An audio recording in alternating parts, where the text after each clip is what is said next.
Okay, everyone, it's 12 o'clock and welcome to our February 5th Pfizer meeting. It looks like we have all of our committee members here today. So we're going to go ahead and get started.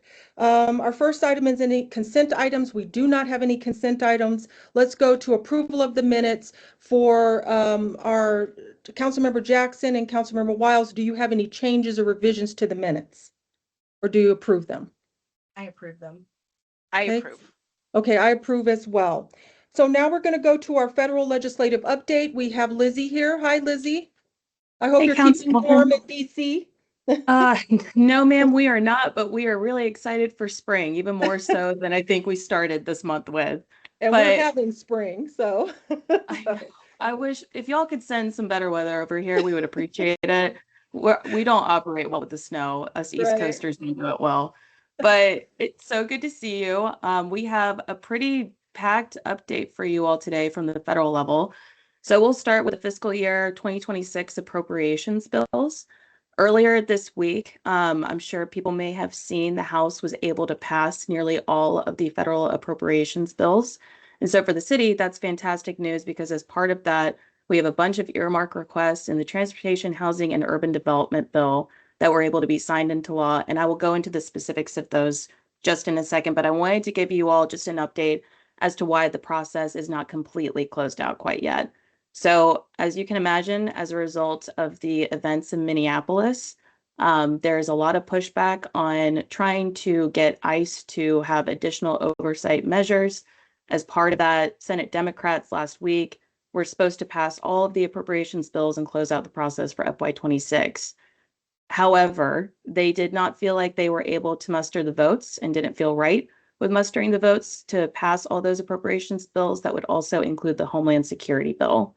And so where we stand now is that the House, after the Senate was able to pass all those bills and then provide a continuing resolution for the Homeland Security bill that extends level funding until February 13th, the House came back because any changes to the package they have to vote on as well. The House came back and were able to vote out the remaining bills and then also pass the CR for the Homeland Security bill. So where we stand currently is Democrats in the Senate and the House have offered reforms to ICE. They include, prohibiting the use of masks, wearing body cameras, and some other different changes as well. The problem where it currently stands in those negotiations, however, is that there are very tight margins in the House, especially for the Republicans. And many conservative Republicans feel that they don't want to initiate any of those changes, or they feel like if they did initiate those changes, they couldn't muster the available number of votes to pass it. So where we currently stand, and Shanetta, I'll pass it over to you for some of the specifics of those, is that 90% of the federal government is funded, which is great. The Homeland Security Appropriations Bill is the only one that has yet to be fully funded. And so we are hopeful that those negotiations remain ongoing and that Congress can come to a final conclusion on that appropriations bill. But I'll pass it over to Shanetta to provide you with some of the more specifics on reforms that Democrats are requesting for ICE. And good afternoon, everyone. Thanks for that, Lizzie. Just to go back a little bit, the deadline is February 13th for DHS appropriations funding, which is basically, not even 2 weeks away. So less than 2 weeks away, I should say. So I think while negotiations are ongoing, that the general mood is they're not likely to have an agreement by the 13th. And so that at best that they do basically a continuing resolution, another mechanism to keep things status quo for a few more weeks. But what the Democrats released this morning, they came out with a list of 10 demands that they are basically not only negotiating with Republican leadership, but quite frankly, they're really negotiating with the Trump administration and with the president himself. Some of those things that they've talked on the list, and if you're interested in all 10, we can send the statement that was released by Minority Leader Schumer and Hakeem Jeffries. But they are talking about, they want ICE to no longer wear masks. They want them to require ID. They want to stop racial profiling. And I think the biggest thing, one of the biggest issues, is what they're calling targeted enforcement and really preventing DHS officers from using the judicial warrant and getting either a warrant from using the administrative warrant and getting an additional warrant, or when they're using an administrative warrant, following the limitations of an administrative warrant, which basically means that administrative warrant and a warrant entry for a judge are two different things. Using an administrative warrant to demand entry into personal private property is illegal under the Fourth Amendment. You need to have a warrant from a judge. And so ICE has been using an administrative warrant to get into private property, and that violates the Fourth Amendment. And so that is one of the biggest asks. But like I said, there are about 10 asks from the Democrats right now that they want to have as part of approving appropriations for DHS. I think this is likely to be, as I said, longer than a 2-week process, and a multi-week process for them to get to some sort of middle ground for both parties to sign off on it. And happy to take any questions about that. Okay, I guess I just have a general question. With that being on the board, because we have heard a lot about that, how will that impact future things that we're trying to do here in Aurora? I know that overall it can have a big impact. I know that we did get our CDS request, so I was happy about that before this happened. So I'm really grateful for that. But what's going to be the impact in terms of, possible grant funding that we do initiate, because we do need grants to help our, with our infrastructure, transportation, housing needs as well. So that's the question that I'm trying to put the nexus to, and then I'll turn it over to my colleagues. Take this one, Shanetta, and then please feel free to fill in on any additional details I may miss. So when it comes to you specifically, for Department of Transportation, that's funded. HUD is funded. Health and Human Services, that is funded. The only department that is not funded is the Department of Homeland Security when it comes to this current process. Now, that is important for a couple different reasons. Yes, there's CBP under DHS. There is ICE under DHS. But there's also FEMA, there's also TSA. So for a lot of different states, and Colorado as well, right? There's a lot of different things that can happen in a general year that necessitates the use of FEMA support. And so I think for a lot of members, both Republicans and Democrats, well, yes, the focus is on ICE and putting reforms on some of the practices there. There are some very real situations that hopefully pressure them to come to some sort of negotiated agreement so that we can close out FY26 and then hopefully move on full speed on FY27. To Shanetta's point, yes, you may see an additional CR that necessitates Congress to need more time to come to that negotiated agreement.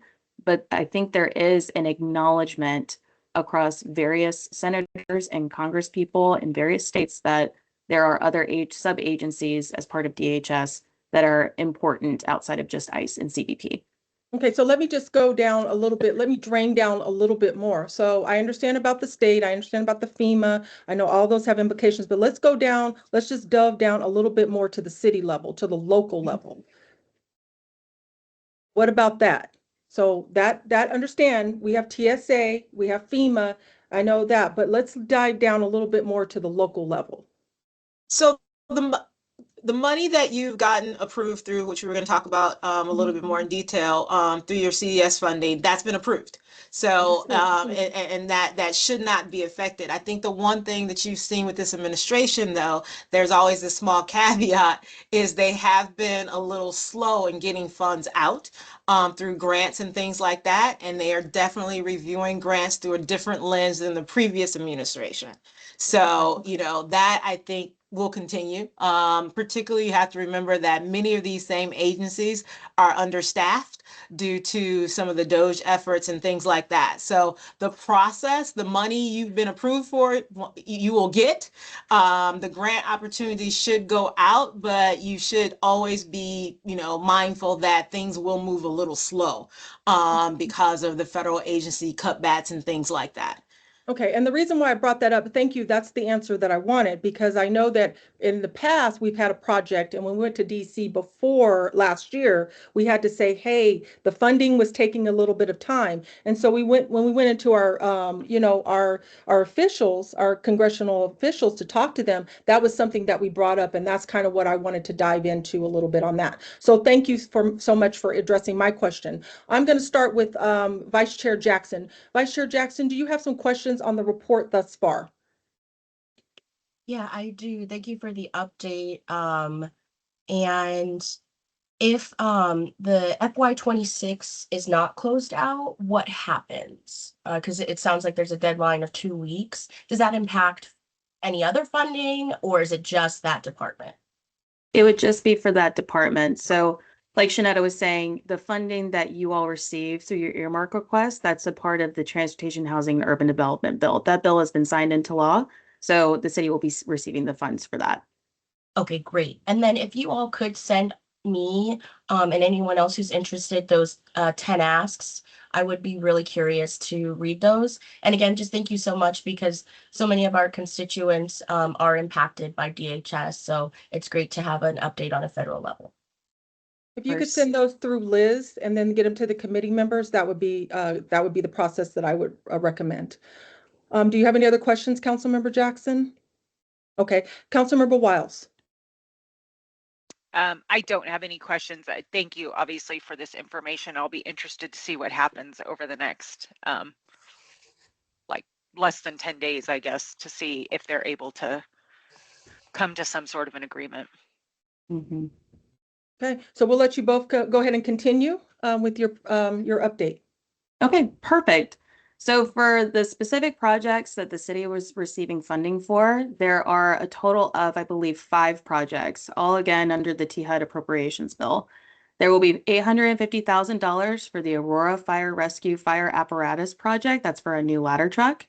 $250,000 for fire flashover simulation acquisition. $850,000 for the Havana Street Corridor Multimodal Improvements Project. $500,000 for Box Elder Creek Roadway Improvement Project. And then finally, $250,000 for the Montview Boulevard Complete Streets Project. So congratulations, very, very exciting through a hard-fought process. I know it feels like we were in Groundhog Day, but officially done on that side.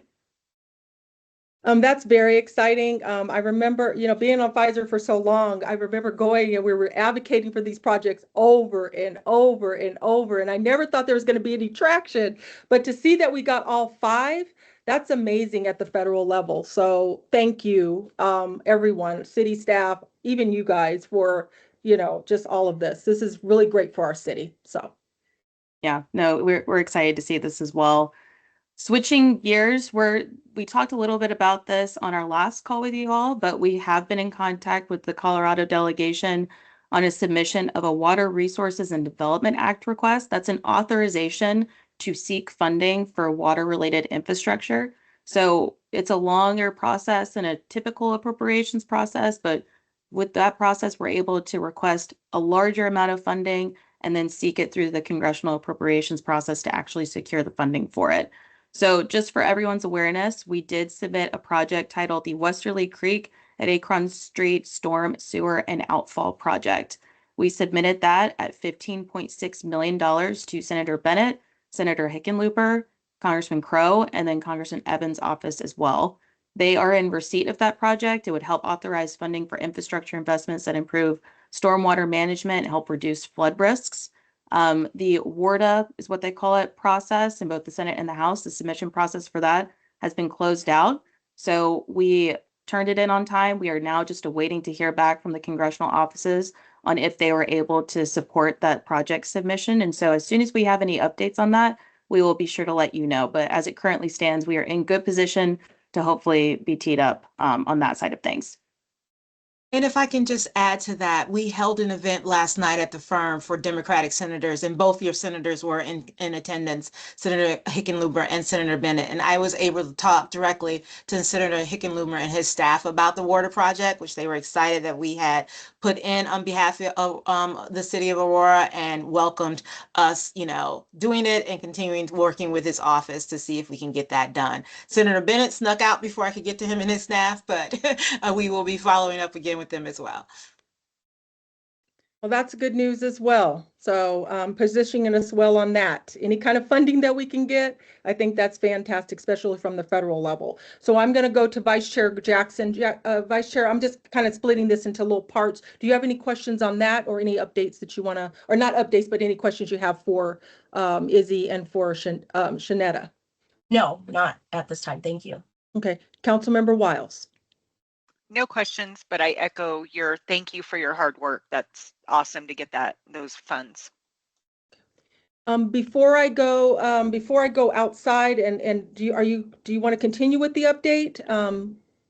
Or, We have one final update and then we Okay. will send it all back to y'all. So the final update that we have is that the city is pursuing a build grant application. That's with the Department of Transportation.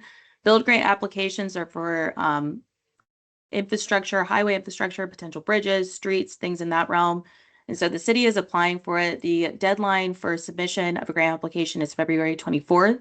And so we are working with the city to analyze, review, and provide feedback on the application and are looking forward to, again, finding creative ways to get as much funding back to the city as possible. So, Councilwoman, thank you so much for the time. We really appreciate providing this update, and I'll pause there for any additional questions you may have. okay, so I'll go with the committee members. Is there any additional updates from Vice Chair Jackson and Councilmember Wiles before I go to the mayor and Councilmember Hancock?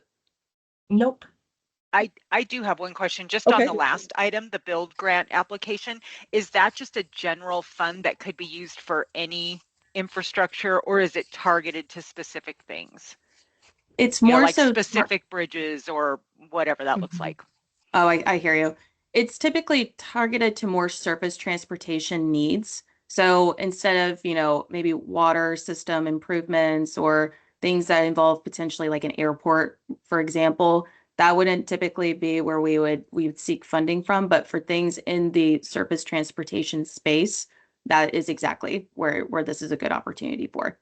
Well, and if we were to get that money, that grant money, could the city use it for any surface transportation? Or what I was trying to get at, is it for specific bridges or projects that we already know we want to do? Or is it just a fund to address whatever's most urgent?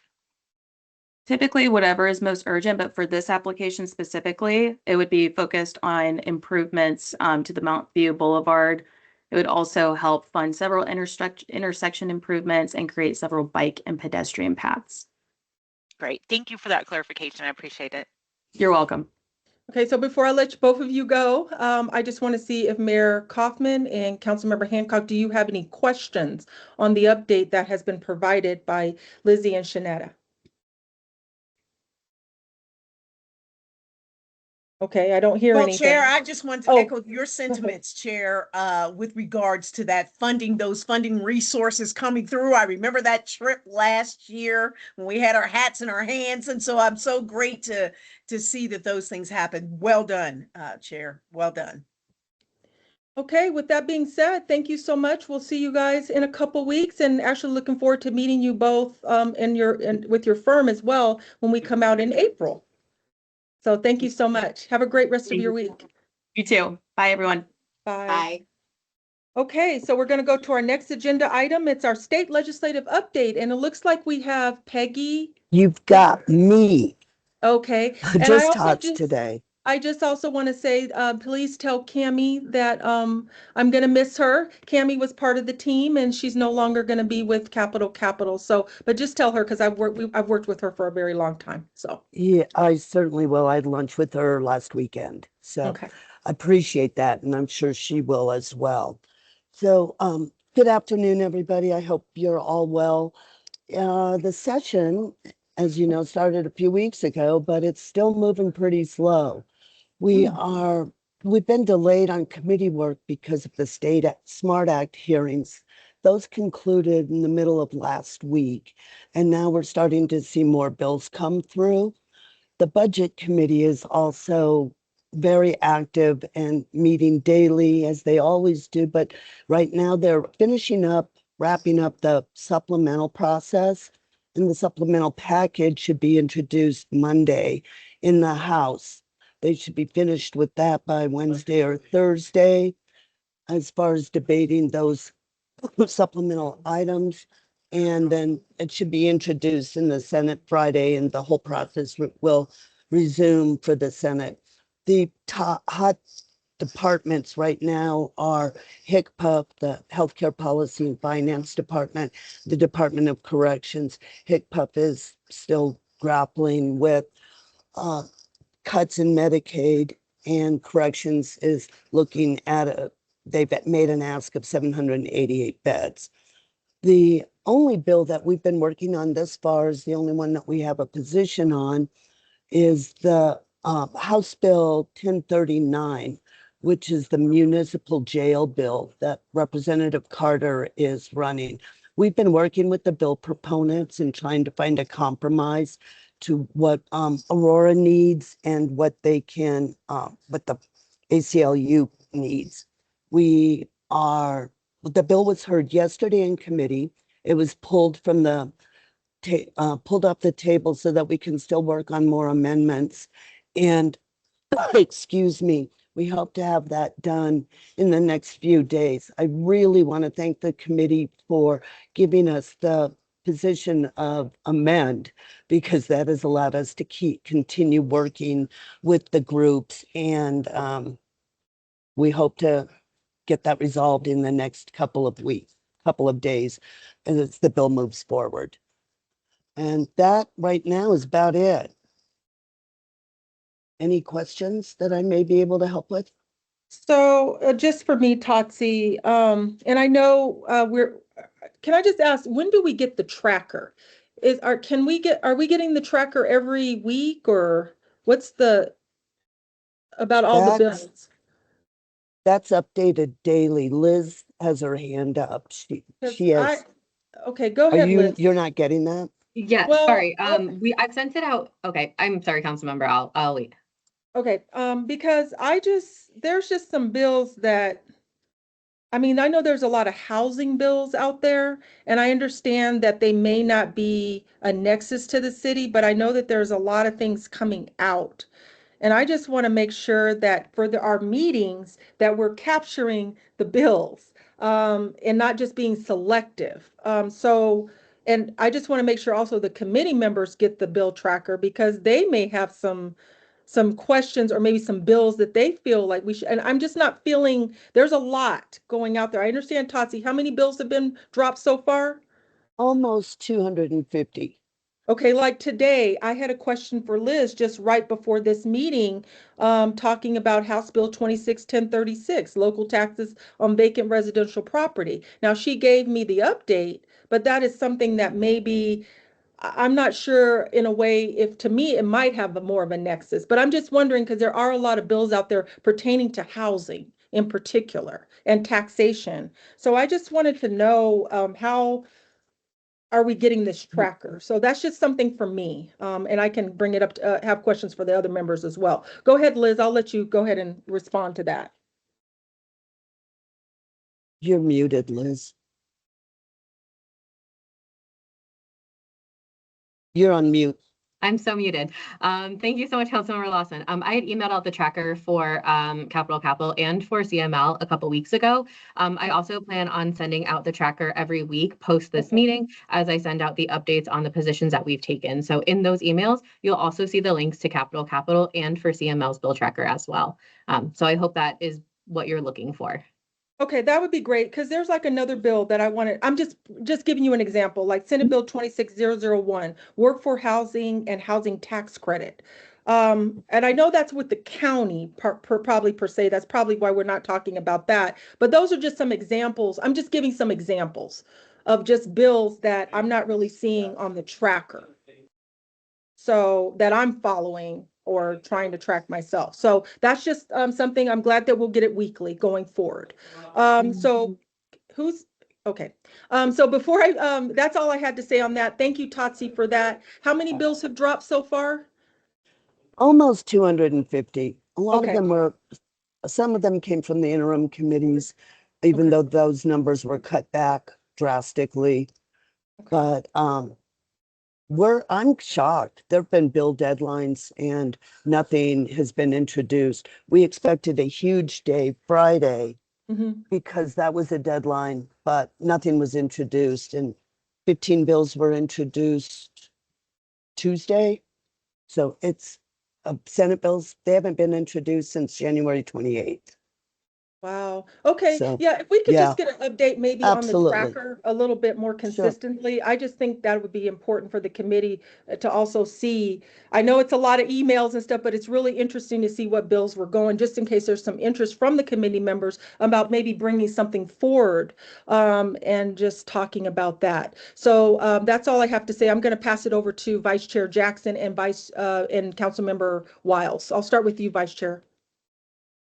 Yeah, thank you, Chair Lawson.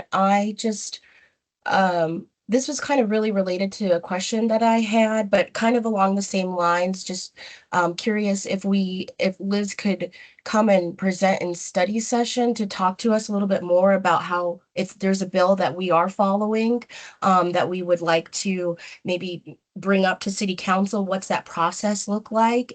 Just for some of the newer folks, because I know I've gotten some questions. So I would definitely echo Councilmember Lawson's sentiment on that. If we could get a presentation about the process in a study session, that would be really well appreciated. Okay, and then Vice Chair Jackson, so you can, and we can decide on who is, I have someone muted, please? Someone needs to be muted.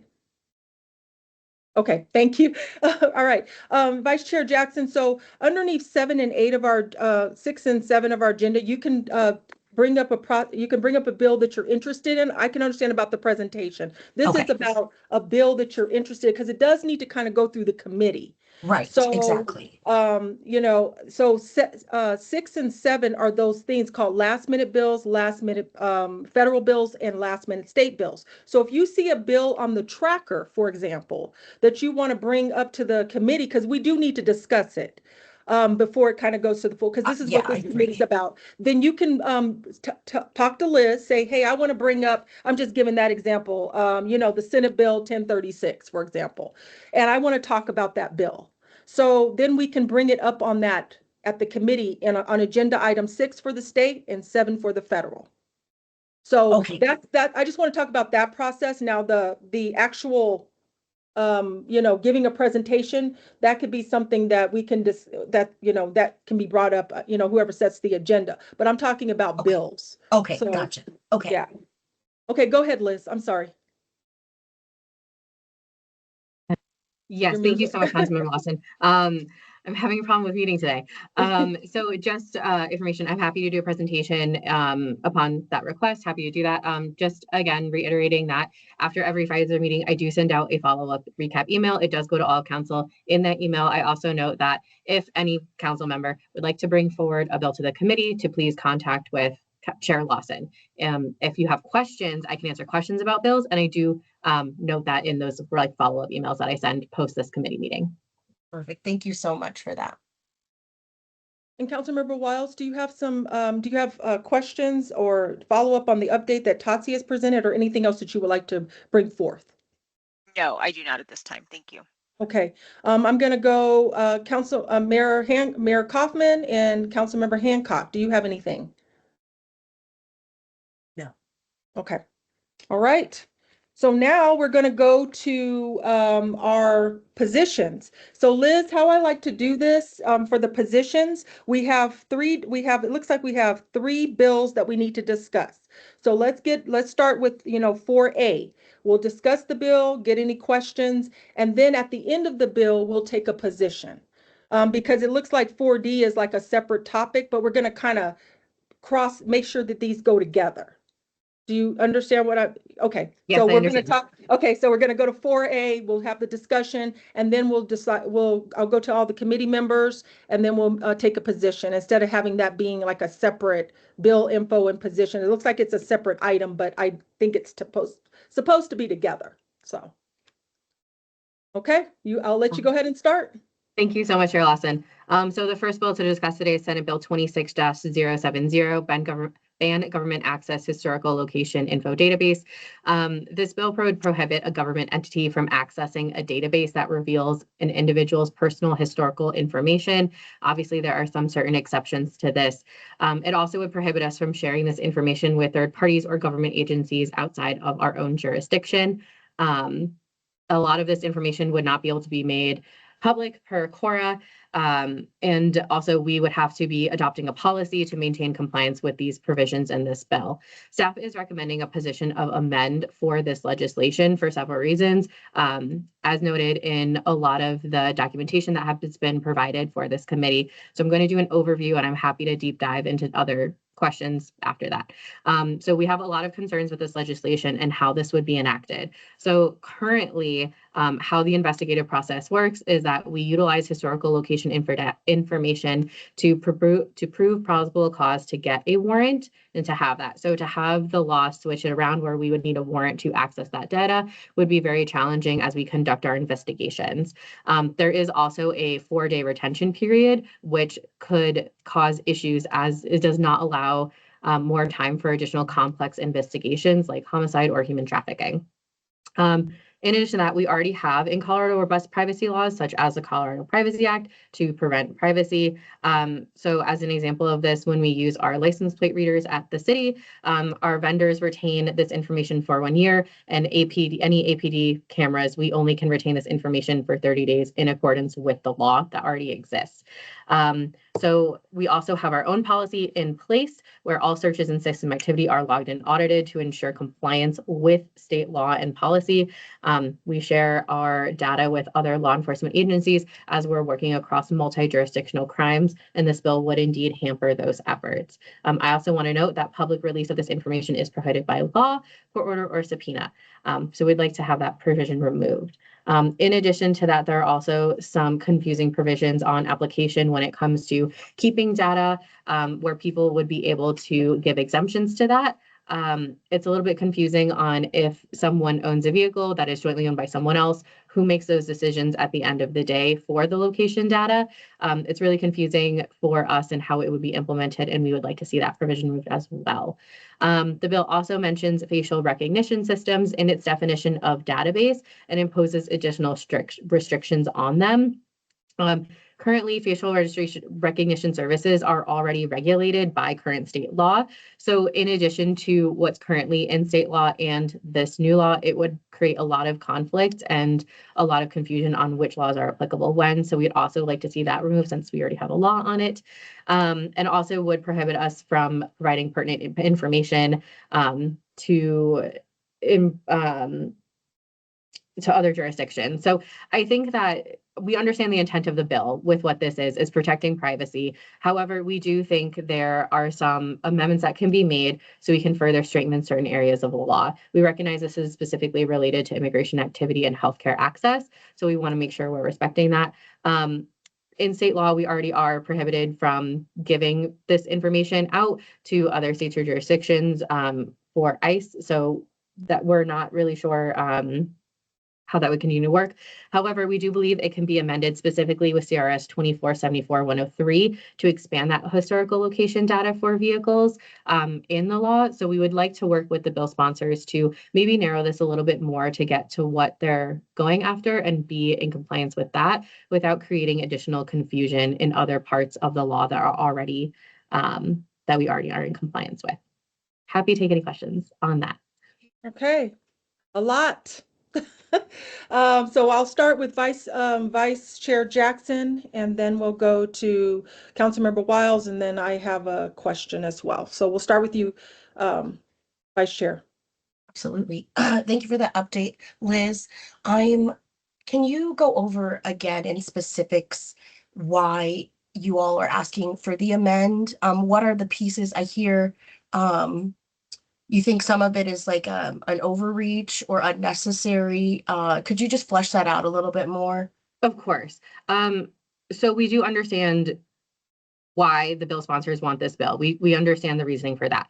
However, a lot of this bill conflicts with what is currently in law already, or provides additional challenges or creates additional confusion when it comes to how we operate or how our law enforcement operates with our practices and what good practices are.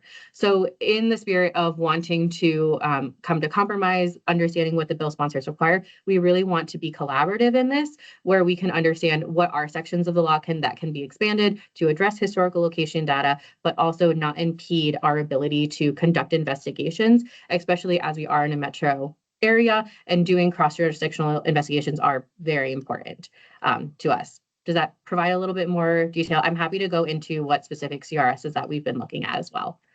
They are noted in the rationale write-up that I've provided. Okay, alrighty. No, I think that's good. Thank you. Councilmember Wiles. I really appreciate your explanation as you walk through that, because I read this morning and was kind of like, this is a bit confusing. So I appreciate the explanation, and it makes sense to me. I too understand what the intent is.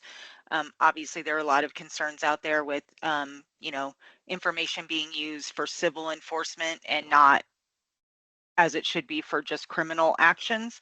So I understand the additional safeguards wanted. I just hope you can work with the bill sponsors to come to something that, works for everybody. And my position, I'm willing to do the amend. I think it's going to be a little difficult from what I'm hearing to get to some of these things that we want to eliminate. We do have a real-time crime center here where, data center. I'm just wondering, can you answer this, Liz? If this bill is passed, would that kind of impact that process? Or impact that our real-time So this bill might not because of the impact. flock cameras and all Yeah, that kind of so stuff? that Okay. I really would love to answer that question. There is another bill that we will be talking about today that would have Okay. major impacts on that section of it, specifically with our flock cameras. But this really looks at the historical location part of it, which could, yes, be a concern, but not as much for the real-time information. Well, there's another bill we'll get to that Okay. really would impact I it. guess, Yeah. and also too, just the idea that, like I might have my dad drive my car, you know what I'm saying? And then who makes those decisions about, it's my vehicle, but I have my dad to drive. Maybe there's something, he's the reason he's driving it.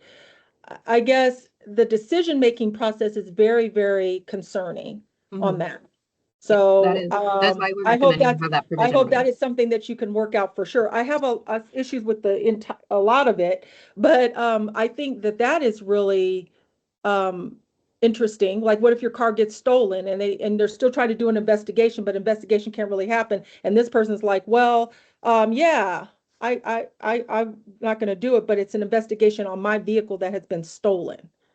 I guess it's just a lot of questions to this that I hope that we can get to. And maybe I will, for me, I will do the amend position, but depending on how this goes, I will probably end up in an opposed position. So with that being said, I'm going to go through the committee. First of all, I'm going to ask if Councilmember Hancock and Mayor Kaufman have any questions or that they want to address on this bill before I move to the positions that we take on the bill.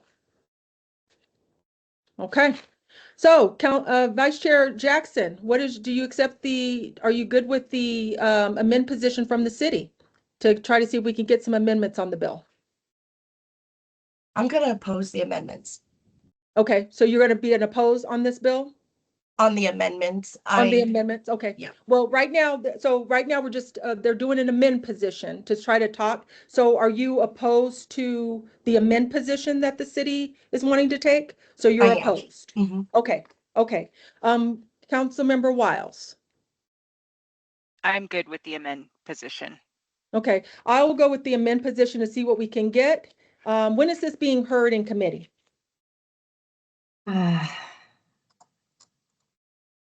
Let me look really quickly and I can let everyone know. So I'm I not can look sure. that up.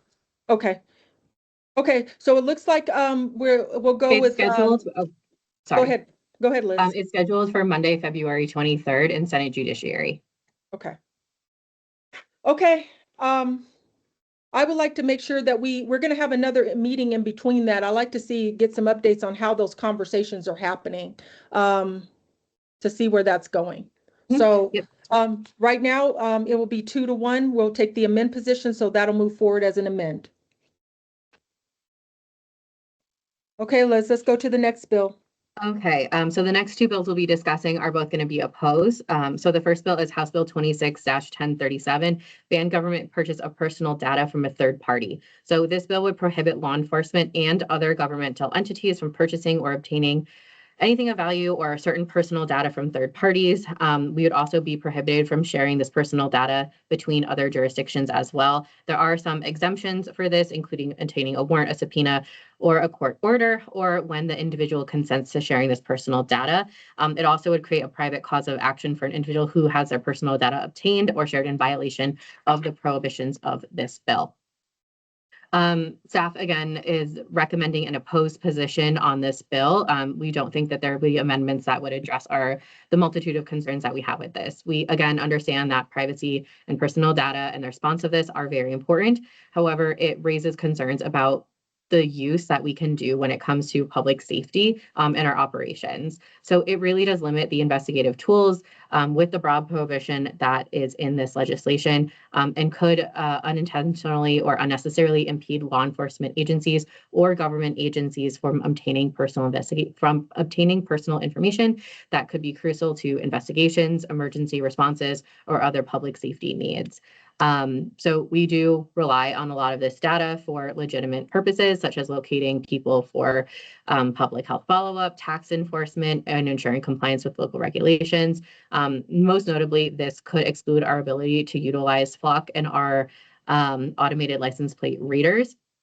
As we do pay Flock for its services, they are technically a third party. So the city would not be able to access the data from our Flock cameras, only from the ones we have. We also, as I mentioned, collaborate a lot across multiple jurisdictions on criminal investigations, other issues, and so this would also prohibit us from doing that as well. We've been using license plate reader technology since 2011. It really assists our officers in identifying vehicles associated with criminal activity, stolen, wanted people, missing or endangered individuals. And we also, keep this data, again, in compliance with state law, again, the Privacy Act, retaining the vendor retains their data for a year. We retain it for 30 days. All searches are restricted to criminal investigations and community safety activities. All searches and system activity are logged and audited to ensure we are in compliance with this law. And we do share it with other law enforcement and prosecutorial partners for the intention of criminal justice issues. In addition to that, public release of this information is also prohibited by law, which we are in compliance with. I think it's important to note, as our legal team noted, the bill doesn't prohibit any private actors at all from accessing or using or selling data, just government entities and law enforcement. So we do recommend to oppose this bill in its entirety based on its significant negative impact to address public safety issues as well as other needs of government entities. Okay, I'll start with Vice Chair Jackson. Do you have any questions? Yes, can you help me to understand if we do, because I see in a lot of the justification for these is the Colorado Privacy Act. We already have that as a coverage. So is this not adding or strengthening it, or we just see it as redundant? And that's one question. And I have another one. We do see this as redundant. We are already in compliance with this law. We already have a lot of compliance procedures internally as well to protect who has access to this data, and making sure that it is being used in the intention. So we do see a lot of this as redundancy in the law. That also would hamper our ability to do investigations and work with other multiple jurisdictions. Okay. And then I hear a lot about it's prohibiting law enforcement from doing investigations. However, they can still obtain judicial warrants, subpoenas, court orders to get this information, which is part of an investigation process. So how much does it prohibit? So kind of like how I talked about in the first bill in Senate Bill 70, if we have to obtain a warrant to get the information, that's kind of a little bit backwards when it comes to the investigative process. If we already are paying for access to these cameras, we have this data already. We utilize to access that so we can address crime and missing persons. So I know that APD puts out some detailed information on how we utilize this technology, which I'm happy to talk in detail more about as well. But it really would hamper our ability to address issues and crime and missing persons in an expedited manner. Right, but they could have probable cause that would lead them into obtaining a warrant. Correct, but a lot of the time we use these cameras in order to show what that probable cause is. So the use of the flock cameras and that the information that we get is used to help us obtain those warrants. Okay. Okay. And then third question, kind of logistics back to it. If we approve amends for this, but like, are we able to approve what we're amending specifically? Like if there's certain amendments that people agree with, or are these like blanketed amendments that we're approving? So I'm going to try to answer your question. I'm hoping I understand that you're right. So if you would like to suggest amendments to this bill as someone on the committee, you can put that position forward to the committee for the amend position. And if there are specific amendments that you would like us as staff to work on, then you can detail those out and you can vote on them as the committee if the chair allows that. I would always defer to Councilmember Lawson if she would like to engage in that. Staff is recommending the opposed position, but that does not mean that you as the committee have to take that position. Right. If Vice Chair Jackson, if you want to put another position that's not of what the city has, whatever, you can bring that forth and the Okay. committee can vote on that. And then, we can go. So if you wanted this bill, for example, you wanted to say, I would like to propose an amend position, we can vote on that as an amend position as the committee. Okay. Okay. And Thank you. whatever the committee position is, that's the committee's position, and that's the position that's going to move forward to the council. Okay. Sounds good. All right. Thank you so much for that. Councilmember Wiles, did you have any questions and comments on this bill before we take a position on this bill? No. I again appreciate you explaining things a bit deeper because sometimes it gets a bit confusing. I guess I'm struggling with some of these because I understand what the intent is. The intent, I believe at least, is to try and protect some personal data, but yet I struggle because I also want our police department to have the tools they need to do their job. So some of these are they're a struggle for me a little bit. So I appreciate the explanations. Yeah, and my concern with this one is that, I look at it from the standpoint, if there's a flock camera that can, if I'm getting kidnapped, or if somebody in my family is becoming up missing, or if there's human trafficking, which I'm very passionate about, or anything like that, I'm just using that as one example. I would hope that they would be able to use that information to try to track, because time is of an essence in some of these cases. So I struggle with this one. I accept the opposed position, but there's just a lot with this. Some things are jurisdictional. They might be from Commerce City to here. We might have some crime or something going on. And so I just think that I don't really know what the true intent of, I kind of know what the intent of this is. And I understand about privacy, but we have cameras everywhere.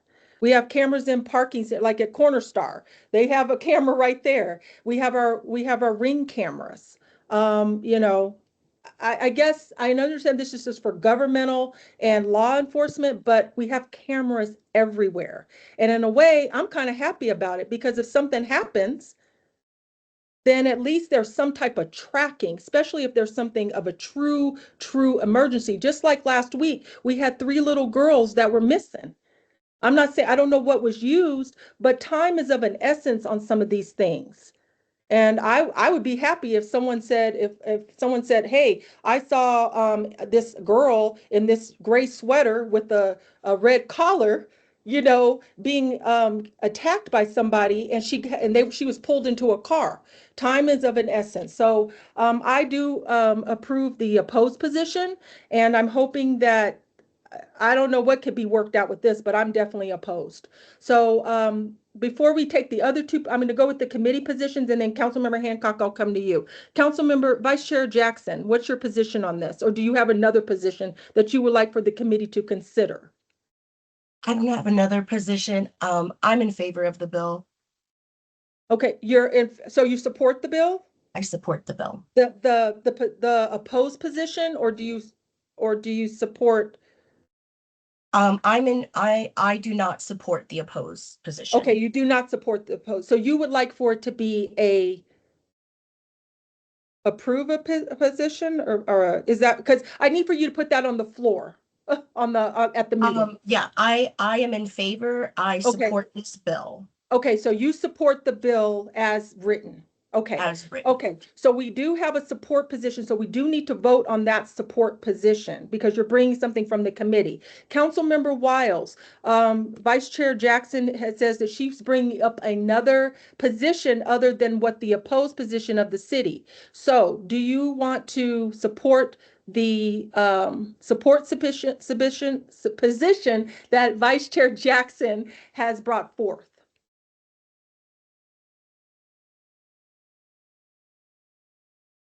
No, because I feel like there could be amendments that could help both sides. Offhand, I don't know what those amendments are, so I'm kind of stuck in the middle on this a little bit, like understanding some of the value, but not necessarily loving the entirety of the current language. Okay. Okay, so let me Yeah, so ask that's where I'm stuck a little bit. Okay, let me ask the city attorney, Dan. So we have, we have a support position from one of our vice chair, and then we also have an amend.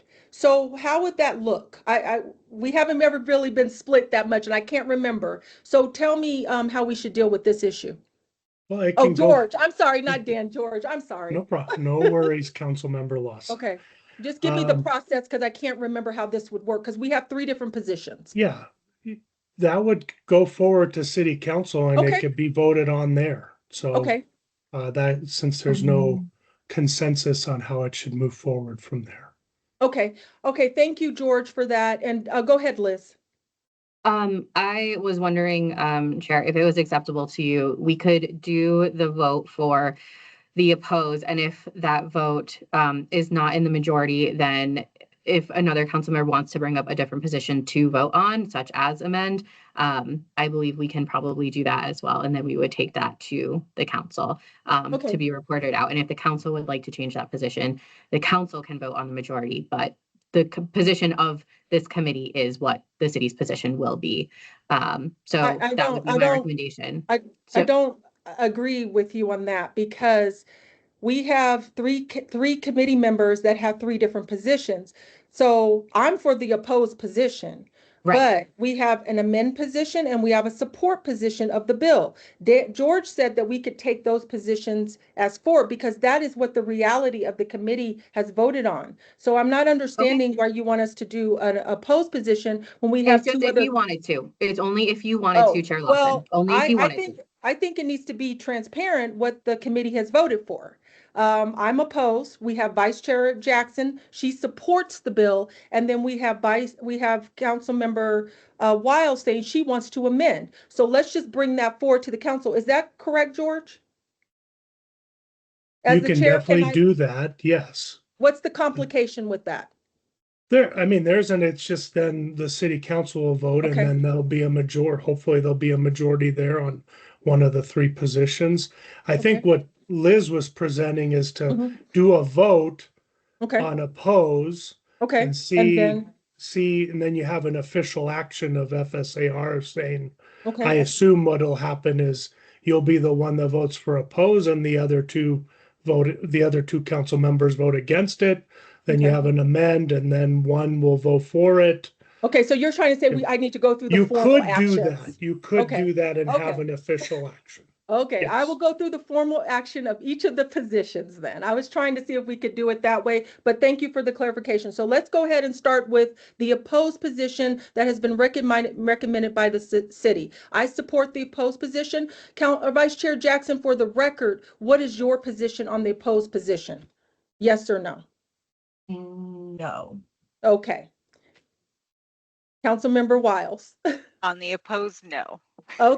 Okay, so that's for the record. So let's go to our second position that was brought forth by Vice Chair Jackson. So Vice Chair Jackson has got the position of support on the bill. So not the opposed position, but a support of the bill as written. So I do not support that. I do not support the support position that Vice Chair Jackson has brought forth. Vice Chair Jackson. And I support it. Okay. Councilmember Wiles. I don't support it. Okay. All right. Sorry, guys, you have to do this. I haven't had No, this you're happen in a good. while, so You're I'm good. sorry, I'm navigating it. Okay, so now we're gonna go with Councilmember Wiles' position of amend. Councilmember Wiles, I think that maybe at the meeting, and just as a suggestion of what kind of amendments you're looking for, though, so maybe read over the bill. Is that a good Yes. suggestion, Liz? For her to for you to kind of look it over and see what kind of amendments we're looking for, or do you have an idea of what those are? I don't have a firm idea of what they are. I just have some issues with, I think it's more about flock and maybe putting some more guidelines around flock. Like, I don't have an issue with APD using flock. I do worry about flock sharing their data more broadly because they have done that in the past, and that has been this, there's been lawsuits and all of those things. So I just probably need a little bit more time to look to see if there's ways that I can adjust some language that provide, for me at least, a bit more clarity, and then Okay. we'll see what everybody thinks. And I would just ask if you kind of please forward that information to Liz so we can kind of so everybody's on the same page. But now we're going to be going over your position of amend. So that's the position that you have brought forth as the part of the committee. I do not support that position. Let's go with Vice Chair Jackson. Do you support the position of amend? I do not. Okay. And then Councilmember Wiles? I do. Okay. So George, have we completed the full record? Yes, you have. Okay, thank you so much. Now I know how to deal with that when that happens again. So thank you. Hopefully it won't happen again. So. Okay, so we have oppose, support, and amend. And that will need to be brought forth to the full council. Yes. Okay. Councilmember Hancock, I know, did you have a question? As we went through all of that. No, that was very interesting to see this process because I've never seen that happen before. So that's really good that we're able to, for the record, make that case known. And so I'm looking forward to hearing the debate and discussion once it comes to the full council. Okay, George, go ahead. And just for the record, for everybody, this will be heard Monday, right, Liz? Correct. So you have a short turnaround. Okay, Councilmember Wiles, you got some homework over the weekend, plus the workshop. So right, it's good. So we'll Who be needs sleep, right? So we'll be looking forward to hearing your comments. Okay, so Liz, let's go ahead to the next bill. Okay, this is the last one. So this is House Bill 26-1001, Housing Developments on Qualifying Properties.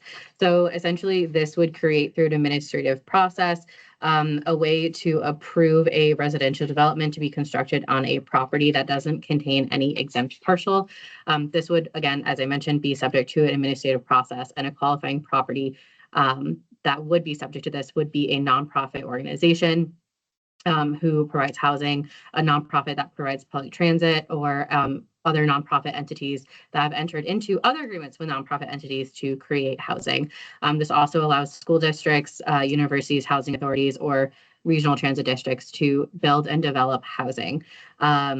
We, as the subject jurisdiction, as a local government, we cannot curtail or prevent these buildings from happening. We can have basic standards such as setbacks, but we have to allow this to be developed. Staff is recommending an opposed position to this legislation. We do have several concerns as it does conflict with the city's processes. So it doesn't require that these qualifying properties or the ownership remains as one of the listed owners that builds the properties after the development is built. And it doesn't require that this development be deemed or remain affordable or at market rate. The bill would allow for a development to be built on land under any zoning distinction, including industrial, and it would allow for residential developments to be built on zone land without regard for access to other transportation services, municipal services, or educational services as well. I think it's pretty clear that this is a presumption of our local planning and zoning laws.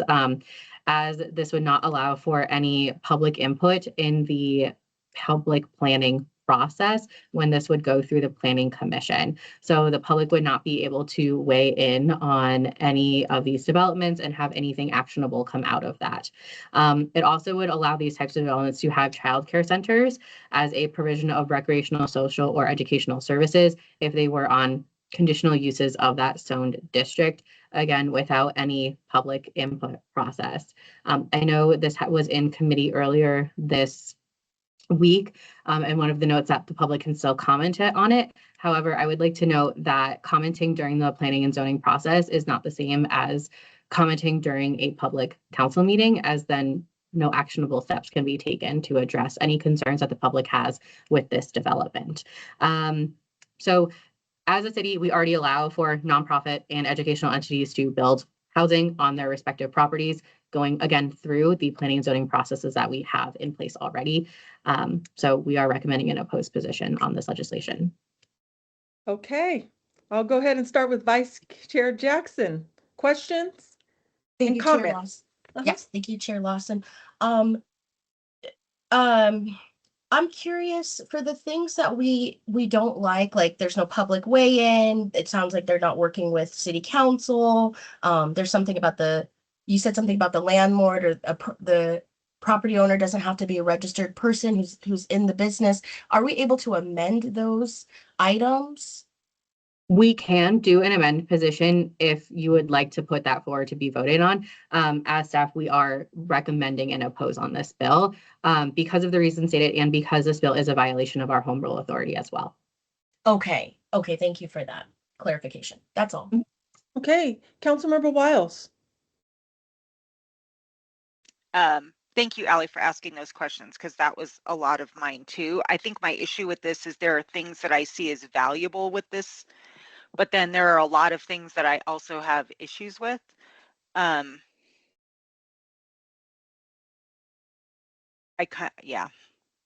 almost think it's more of a PED issue than a state bill issue. Like, I know that our processes get a lot of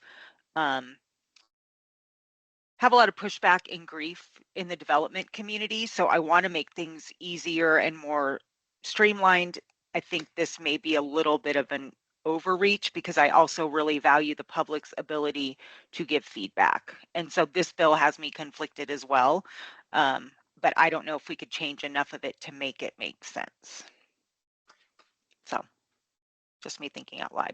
Thank you, Councilmember Wiles. Well, I definitely don't. I think the public input is very important, first and foremost, because if you live in it, if you're going to put something like this big monstrous building in a neighborhood, especially in any type of neighborhood, I mean, you don't have the public input of that surrounding neighborhood. That's number one on my thing. You got to hear from people.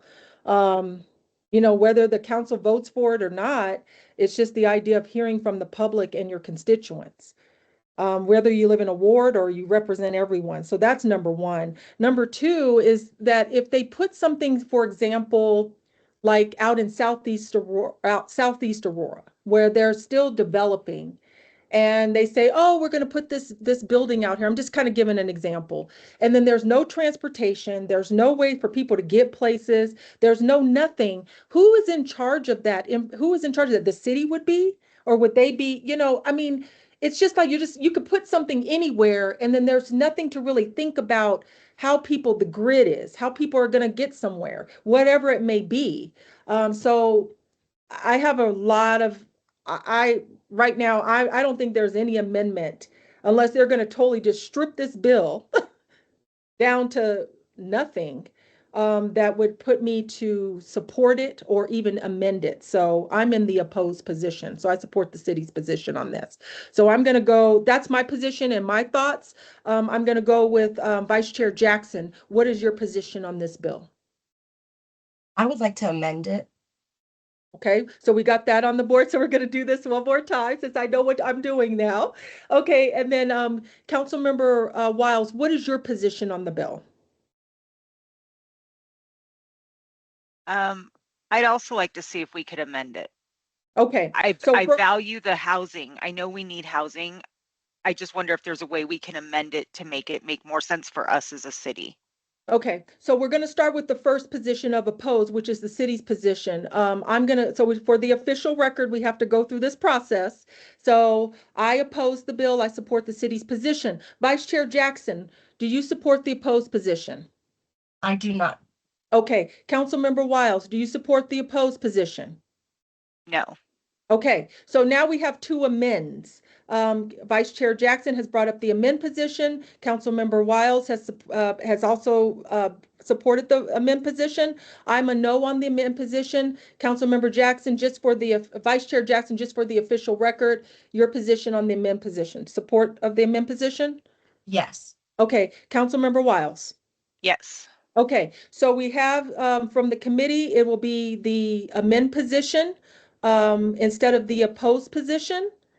Liz, go ahead if I did something formally wrong. No, no, Okay, yes, okay. I understand the amendment position is what was voted on. For clarification for me and staff as we work to amend this legislation, is it the intent of this committee that we work to amend the bill to address the concerns that I have brought up in the rationale?